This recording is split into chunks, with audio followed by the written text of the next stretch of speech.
I want to tell you to divorce your husband. But as a doctor, I'm not in a position to say that. If I did, it could become a big problem. Eh? What do you mean? There's no one else here. So, this is just my monologue. I'm focused on organizing the supplies, so if anyone else were here, they might not notice, but you should be careful. When I went to the hospital to hear the results of my stepson's examination, the doctor took me to a separate room and suddenly began muttering, claiming it was just a monologue.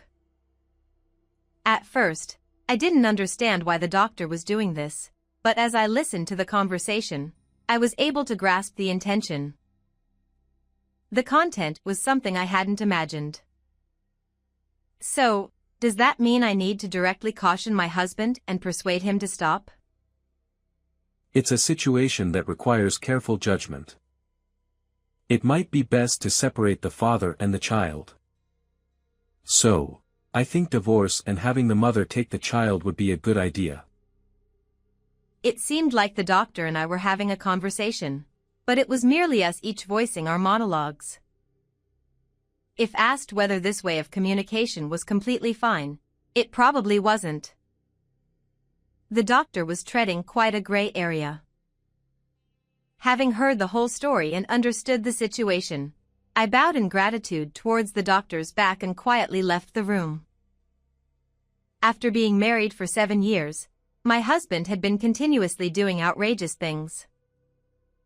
As the doctor suggested, it seemed necessary to separate my husband and son as soon as possible. I began to devise a plan to divorce my husband. I am Tina. I am 33 years old and work in an office. My husband, Tobias, is 2 years older and works in a restaurant. We married 2 years ago, and I haven't experienced childbirth yet. Therefore, I should be seriously considering having children at my age. However, both my husband and I think it might be better not to have children anymore. This doesn't mean we don't want children. We already have a 5-year-old son named Blue. Well then, take care of Blue. Ah, have a good day. Hey, Blue, aren't you going to say goodbye to Mom? Goodbye. Good luck with work today. As my son waved goodbye to me while scattering crumbs of toast on the table, and my husband busily wiped up the crumbs with a cloth, I always felt my heart warmed by this scene before heading to work. Even though we've been married for 2 years, the son is 5 years old because my husband is a divorced man, and the son is his child from a previous marriage. The son knows I am not his biological mother. However, both my son and I interact as if we are truly parent and child, so I've never been troubled by not being the biological parent. There are no issues with parenting.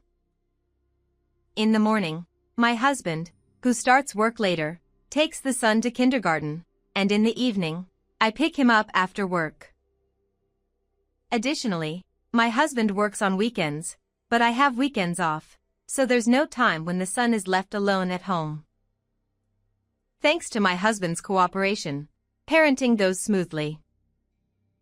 However, there is just one thing that I personally find a bit problematic. Blue, which do you like better, my cooking or Dad's? Dad. When my son answered immediately with a beaming smile, I felt as if I had received a blow to the head and might freeze up. Since my husband has weekdays off, there are a few days a week when he cooks instead of me while I'm at work.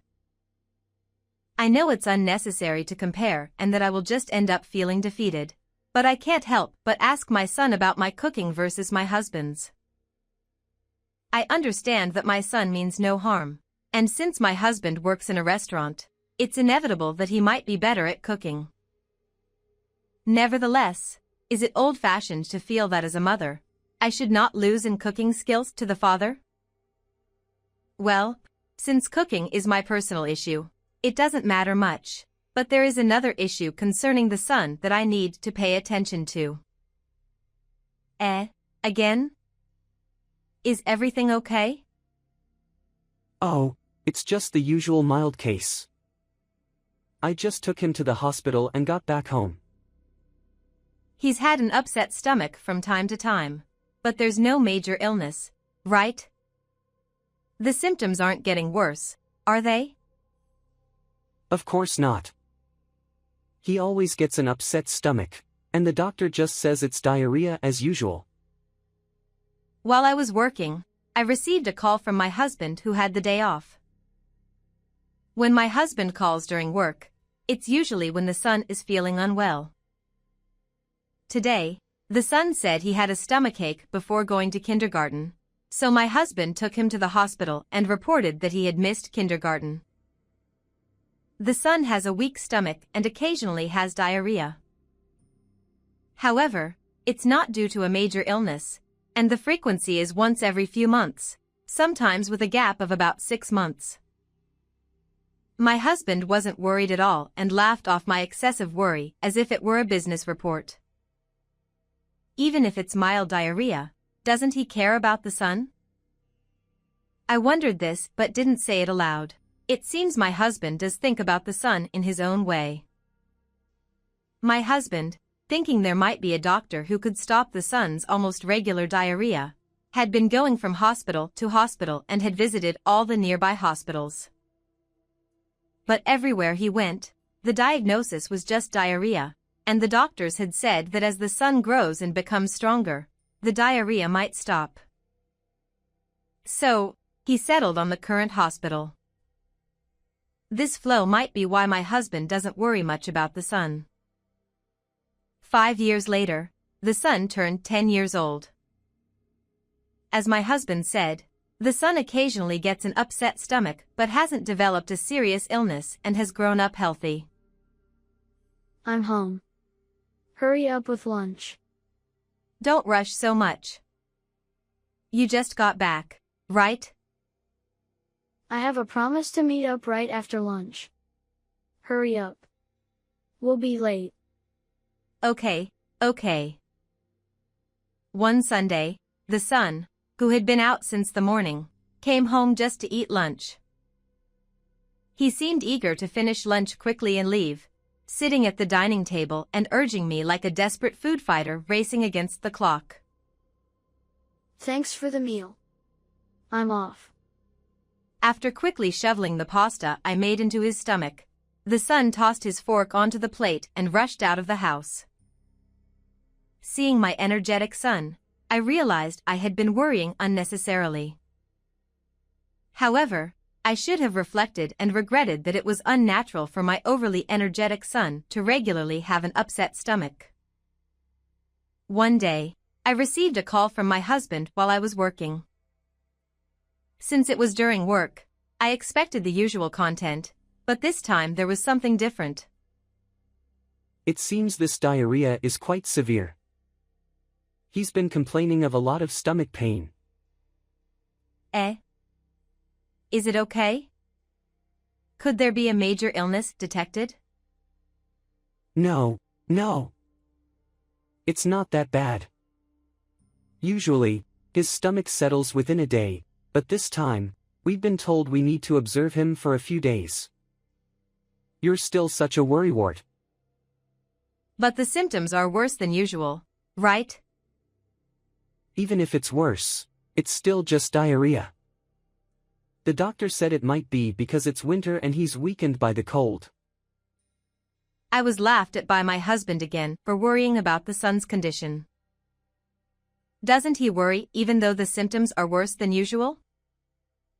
I thought this, but today, my husband took time off from work to take the son to the hospital and stayed home from work, so it's not that he doesn't worry at all. Rather, I should be grateful for his response. Moreover, as my husband heard from the doctor, the son's condition improved in 2 days. It seemed my worry was once again unnecessary. However, 3 months later, the son's stomach issues flared up again. It's nighttime, but he seems to be in a lot of pain, so I'll take him to the hospital. At night and on weekends, it's always my responsibility to take him. On weekdays, I rely on you, so let me handle this. Today was a weekday, and my husband had the day off from work. The rule between us is that if my husband cooks dinner, I do the dishes. After dinner, and after I had started doing the dishes, the son complained of stomach issues again. It seemed a bit worse this time, similar to before. I put the son, who was walking bent over in pain, into the car and rushed to the hospital. But no matter how fast I went, what the doctor said would be the same as usual. It's diarrhea. I'll give you the usual medicine. Although I take the son to the hospital occasionally, the diagnosis is always the same. My husband, who takes the son to the hospital more often than I do, is probably tired of hearing it. It's understandable that my husband laughs at my worries about the son. However, this time, the doctor said something a bit different. There's something concerning, so shall we do a more detailed examination today? Hearing examination, my anxiety swelled like a balloon. Is my son suffering from some major illness after all? This examination is to find out. I couldn't refuse the doctor's recommendation for an examination. The son had to undergo blood tests, urine tests, and several other examinations. You were late today. Did something happen? Well, they did a more detailed examination than usual. What were the results? The results will be available later. I'll find out. I'll go too. You'll probably just say it's nothing serious again. You don't trust me. Well, even if we do the examination, they'll just say it's the usual diarrhea. Isn't it just to make more money for the doctor? Since he says such things, I wanted to hear the test results directly. Feeling tired from anxiety and worry, I decided to take a bath and go to bed. However, because my anxiety and worry had grown, I ended up falling asleep later than usual, even though I went to bed early. A few days later, when I received a call from the hospital saying the test results were ready, I took a day off from work and headed to the hospital alone. After completing the check-in, I waited in the waiting room. Despite my turn not being up yet, the doctor came over and spoke to me. Could you come with me for a moment? Sure. I was surprised that the doctor had come specifically to call me. My anxiety had swollen to the point of nearly bursting. The doctor led me silently down the hospital corridor to a room that looked like a storage room, different from the usual examination room. I braced myself by clenching my teeth, preparing not to faint if I was given terrible news. You should get a divorce from your husband. What do you mean? I had expected the doctor to discuss my son's illness, so the doctor's words took me by surprise, leaving me with a stunned expression. Unable to grasp the meaning of the doctor's words, I asked for clarification, but the doctor didn't answer. Instead, the doctor continued speaking matter-of-factly. As I listened, I began to understand the doctor's attitude and the meaning behind the words. I realized it might indeed be necessary to get a divorce quickly. However, preparation would be needed. I thanked the doctor, bowing to the back of the unresponsive figure, and quietly left the storage room. That evening, my husband asked me about the results of our son's tests.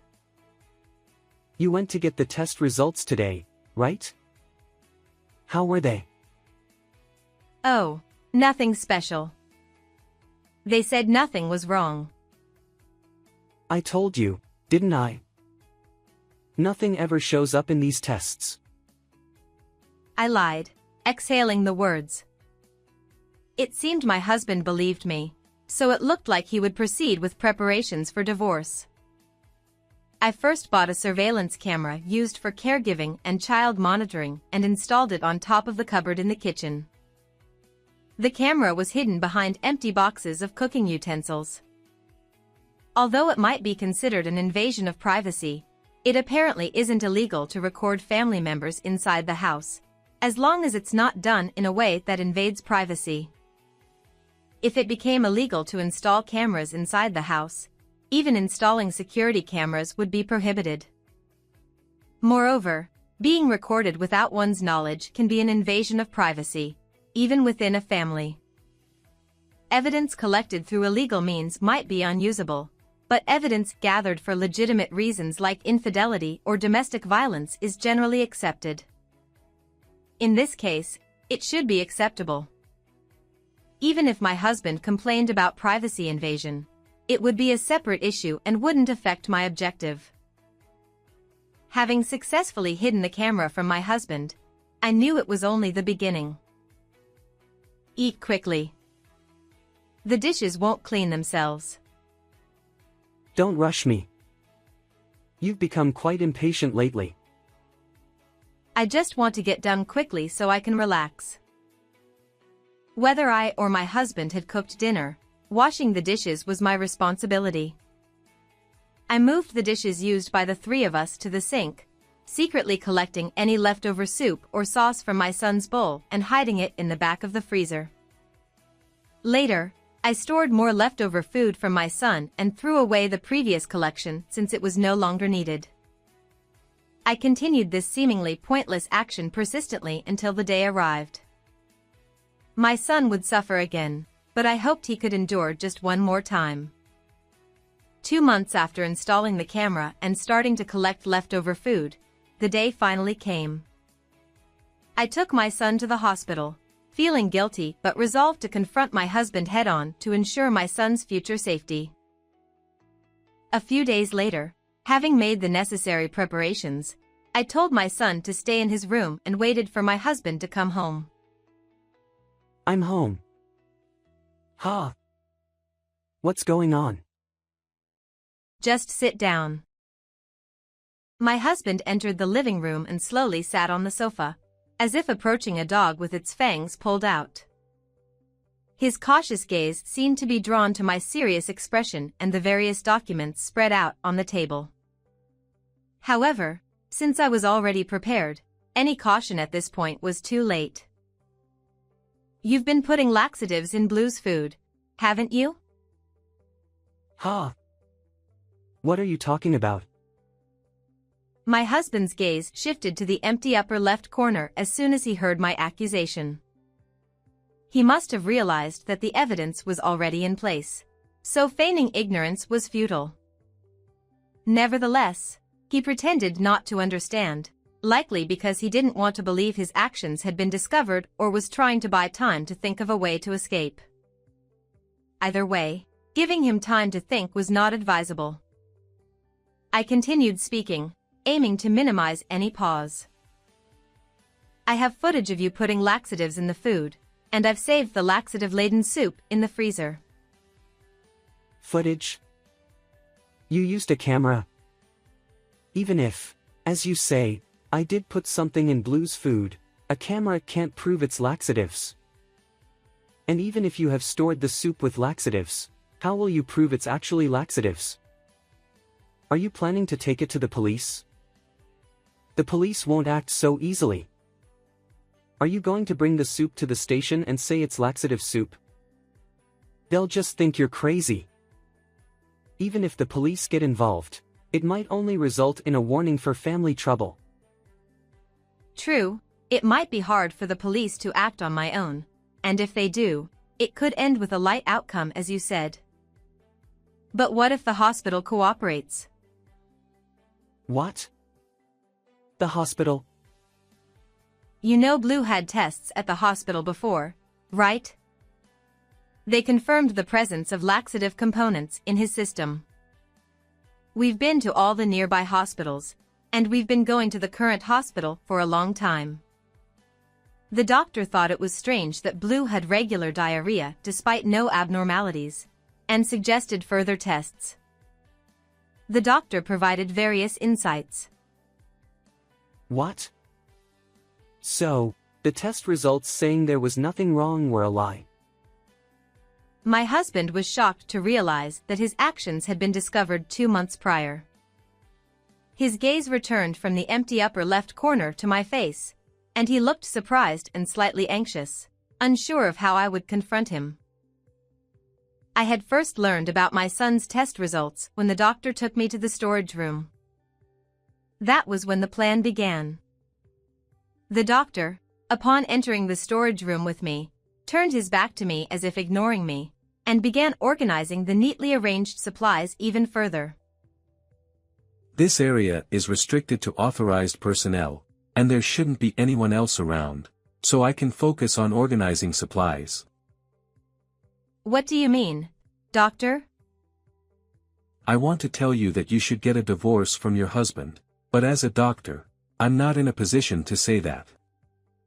If I did, it would cause a major problem. Eh? What do you mean? No one else is here. So, this is just my monologue. Since I'm focusing on organizing supplies, I might not notice if someone else is around, so you need to be careful.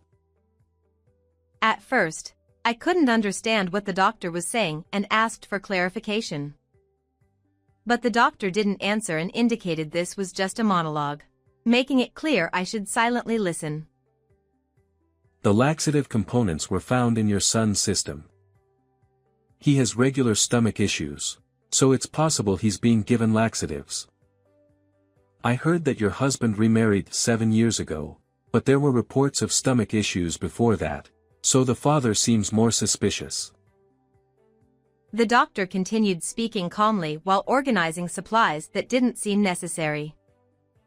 Though I wondered if the doctor could have conveyed this information in a different room with nurses present, it became clear that the message was coming from here. Your husband has taken your son to various hospitals and taken time off work to bring him to the hospital.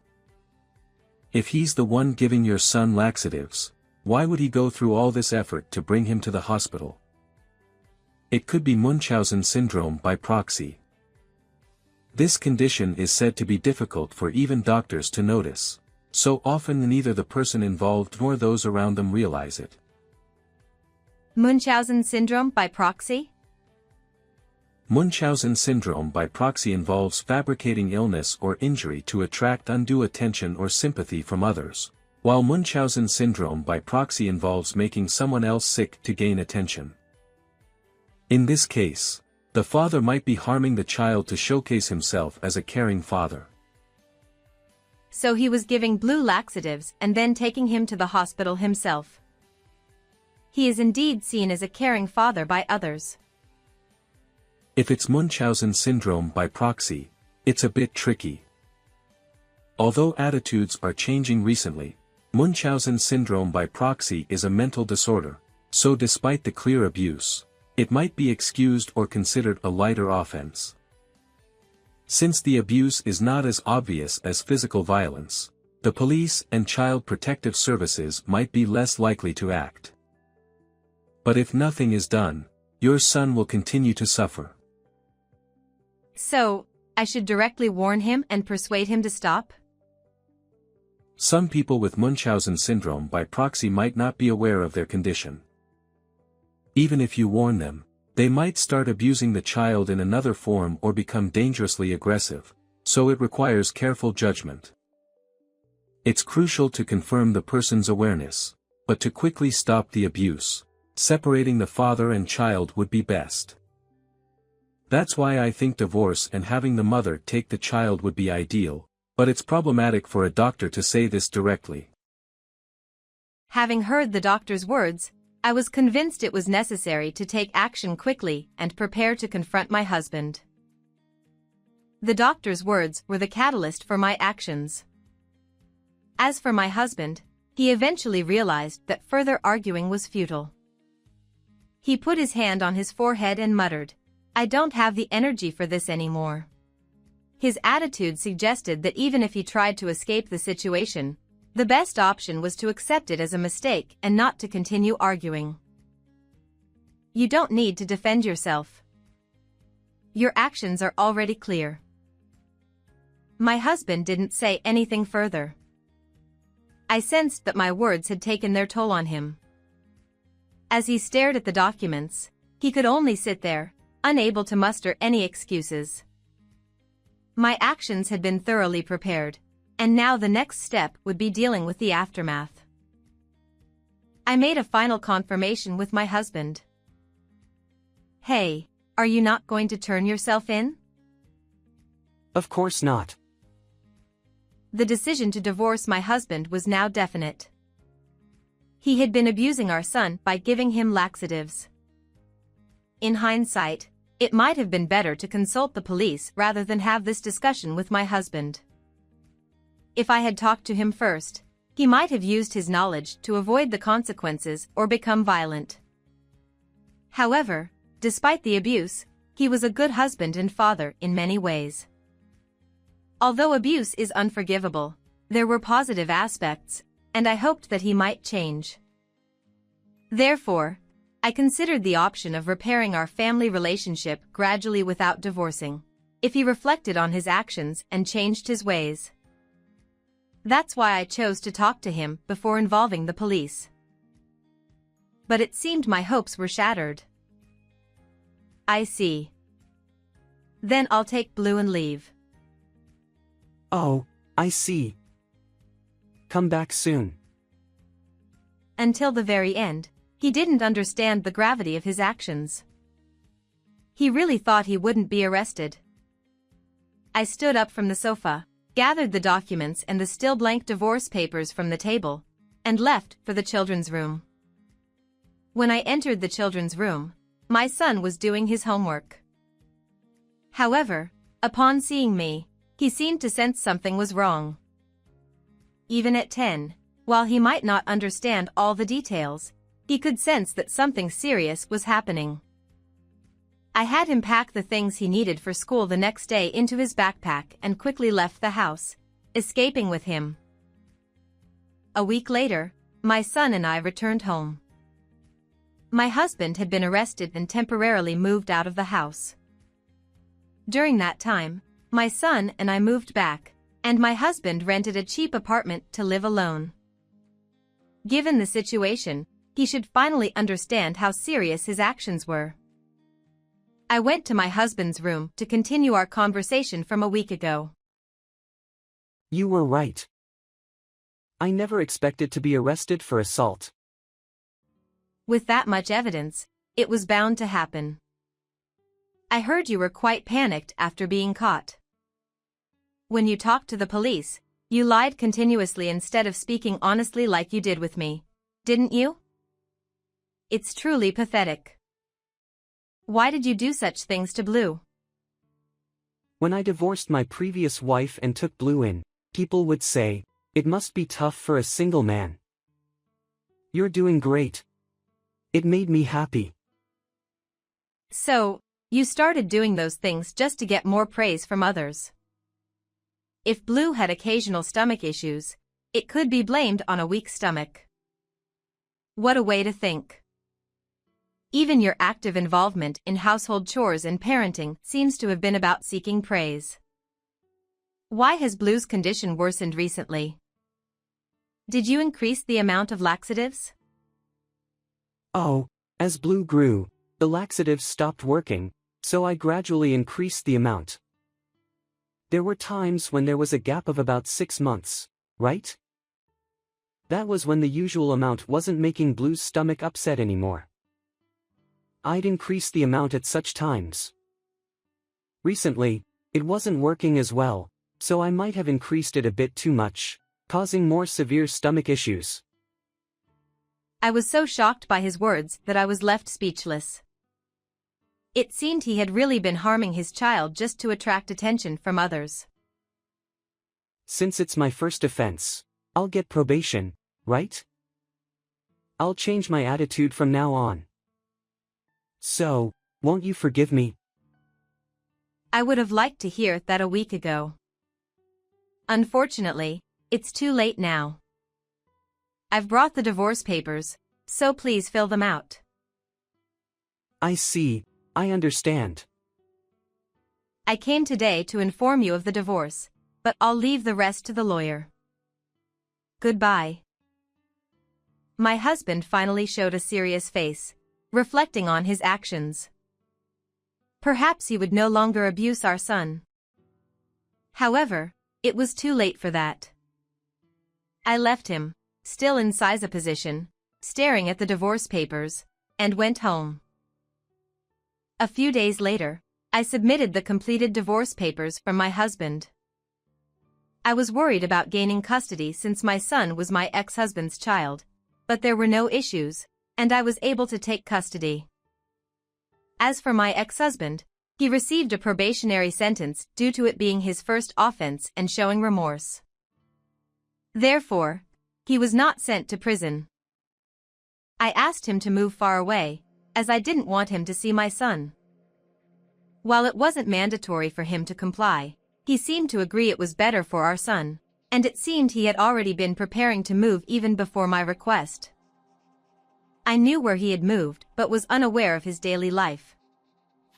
Since he sends the child support payments regularly, he must be working seriously. I believe he now regrets his actions because he has become more serious. It was probably easier for him to stay carefree and not consider the weight of his actions. I have no regrets about divorcing him. I still can't forgive him for abusing our son. But while I don't regret the divorce, I now face another problem: whether to tell my son the real reason for the divorce. I had initially told him it was due to incompatibility, and 2 years had passed since then. As my son is about to enter middle school, I decided to tell him the truth. So that's what happened. That's why my stomach got better after Dad left. Back then, my stomach hurt so much. It was really tough. Thinking about it now makes me so angry. I had thought my son would be sad upon learning he had been abused, but he seemed to direct his anger toward his father. It seemed I had been unnecessarily worried. While it might not be ideal for him to have such negative feelings about his father, it's better than being saddened. If he ever feels hurt about his father in the future, I'll do my best to support him. However, he is so energetic now that I doubt that will be necessary. Instead, I find myself receiving strength and support from him. Not wanting to be a mother who solely relies on her child, I am preparing for his entry into middle school, striving to be a better mother. How did you find this story?